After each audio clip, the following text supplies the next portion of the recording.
Hello and welcome back to Lady Disdain Reads. My name is Beatrice and today we are going to be discussing and comparing two thinkers that are probably the most quoted and most discussed on my channel, and those are Alasdair Macintyre and C.S. Lewis. In particular, we're going to have a look at what they have to say about literature, moral standards and cultural loss. I recently came across an article that was originally a lecture delivered at Durham University in England by late Oxford professor of philosophy of the Christian religion, Basil Mitchell. In this article, Mitchell compares Macintyre's chapter on Austen and After Virtue to the argument made by Lewis in his work The Abolition of Man, which was published, I believe, around 40 years before Macintyre's After Virtue.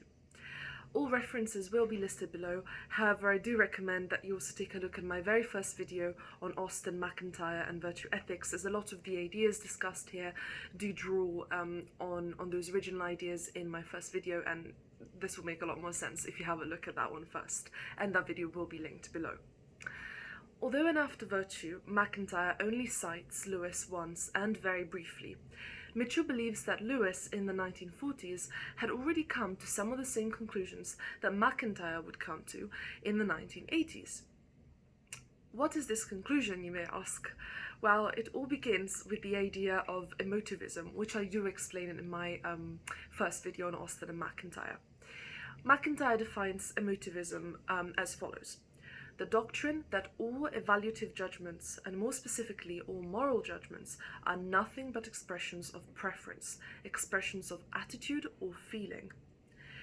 To put it in even simpler terms, emotivism amounts to the denial of objective truth or objective statements about ethical issues.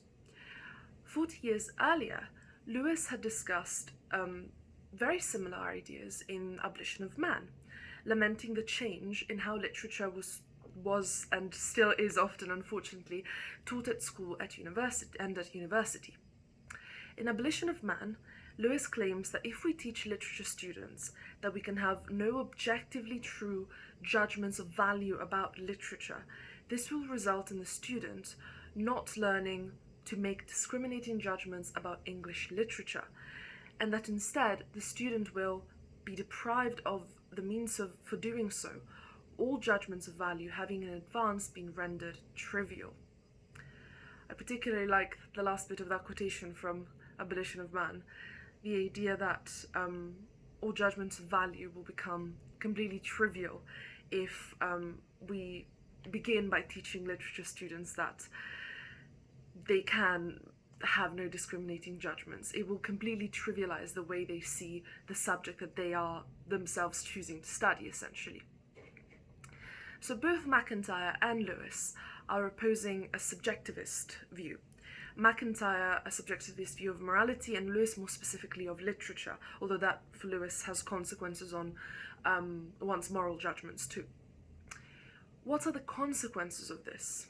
Well, not only do we lose a common language by which we may discuss literature, as Lewis points out, but as Macintyre claims, what once was morality has to some large degree disappeared, and this marks a degeneration, a grave cultural loss. We can have no culture if we cannot agree on a method by which to determine value. Worse, if we cannot agree on the basic premise that certain works of literature, as well as certain ethical statements, are more valuable than others. Now, it wouldn't be one of my videos if I didn't mention Jane Austen. So, what does Austen have to do with any of this? Where does she come in? Well, it turns out that another point of convergence for Macintyre and Austen is that Macintyre and Lewis, is that they both see Austen's death as a watershed moment in Western culture, which I think is not bad at all for a writer who for a long time was just considered a charming spinster from rural England. Now, if you have seen my first video on Austen and Macintyre, you will know that Macintyre makes a case for Austen being the last effective writer within a Christianized Aristotelian tradition of thinking about virtue ethics. Mitchell points out that Lewis argues something strikingly similar in a lecture he gave in 1954 at Cambridge called De Descriptione Temporum.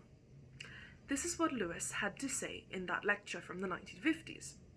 I have come to regard as the greatest of all divisions in the history of the West, that which divides the present day from, say, the age of Jane Austen. Somewhere between us and persuasion, the chasm runs. Doesn't Lewis just have the most wonderful turn of phrase? But what exactly does this chasm, as Lewis brilliantly terms it, consist of? Well, both he and Macintyre identify as some of the chief causes, really, the decline of Christianity in the West, as well as the moving away from classical and medieval traditions of thinking about virtue ethics.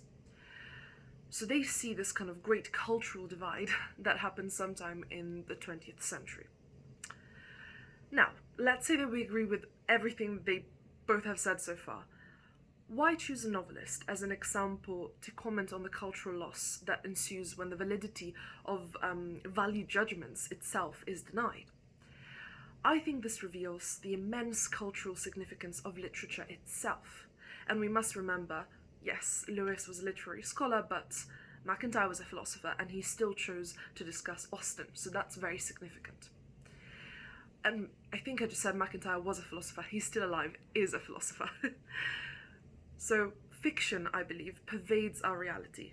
We think of our individual lives as well as of the history of families or even nations in narrative terms.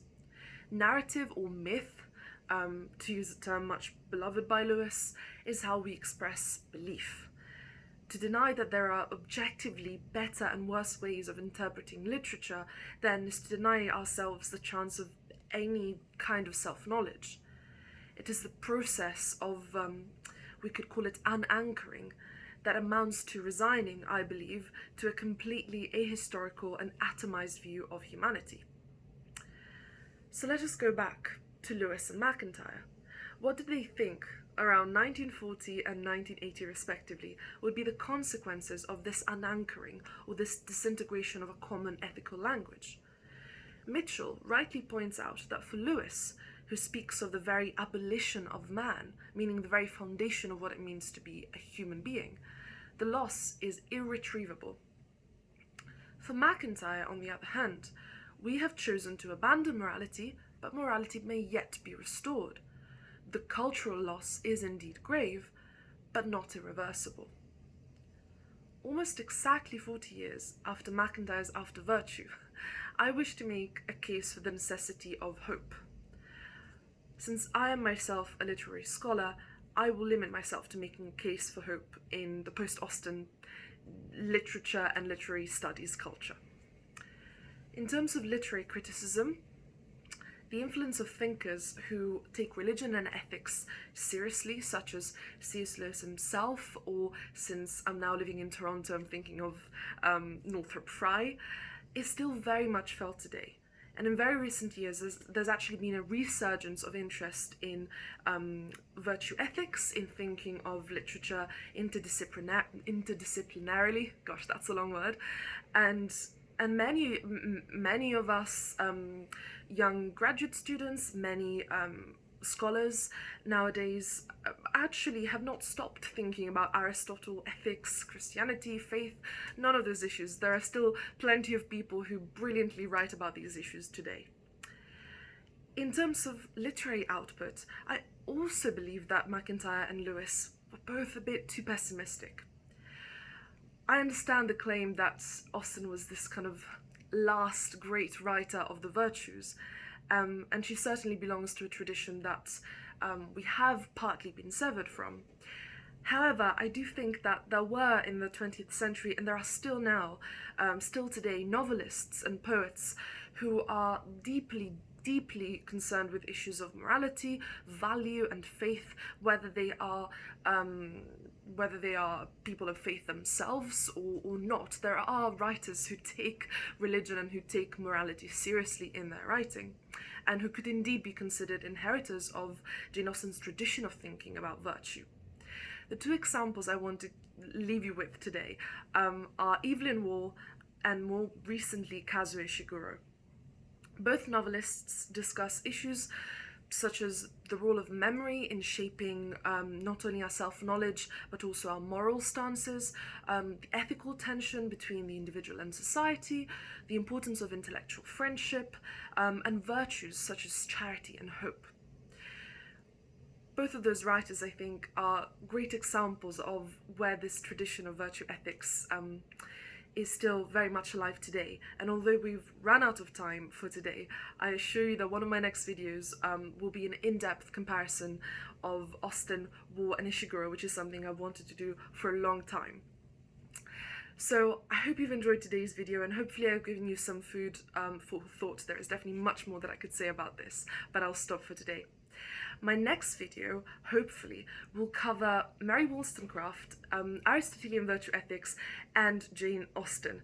I have been reading a brilliant book about Mary Wollstonecraft and by a legal scholar called Erika Bakioki, and I can't wait to tell you all about it. It is a much anticipated video for me to make, so stay tuned for that. I think it will be really, really interesting. Please don't forget to like this video and to subscribe to my channel if you enjoy my videos, and I'll see you in my next one. Bye!